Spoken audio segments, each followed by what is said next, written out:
très rapidement, il y a des choses qui m'interpellaient, qui vous fait poser certaines questions sur l'organisation de l'entreprise, sur les droits, sur les possibilités.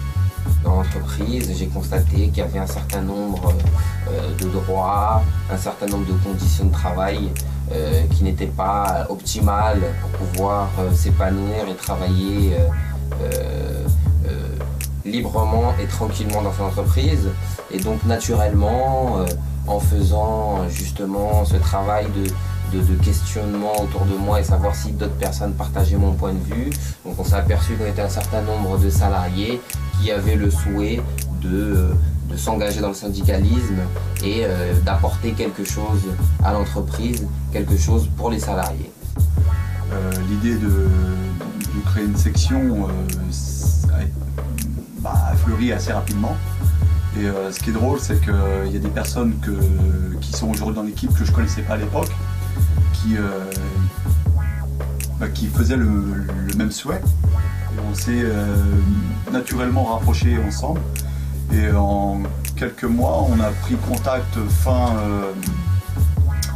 fin 2008, début 2009 avec l'organisation syndicale Sud-Aérien, qui a été très réactive. Nous avons en tout cas bien apprécié la démarche simple, très claire du syndicat.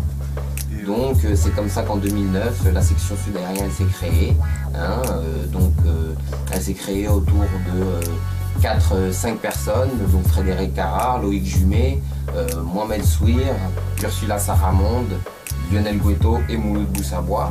Nous avons commencé notre travail rapidement, on a sorti notre premier track, c'était sur les pauses. Ensuite, avec la campagne électorale, il y a des choses qui sont sorties, notamment comme les revalorisations salariales qui n'avaient pas été respectées sur la convention collective. Et puis avec la bonne surprise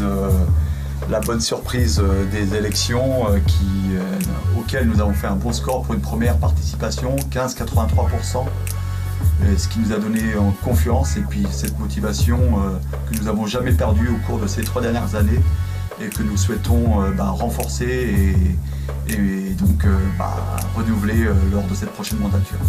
Car après 3 ans de syndicalisme et 3 ans de mandature, on a pu conclure que dans l'entreprise, il y avait une grande absence de politique sociale pour les salariés et les employés.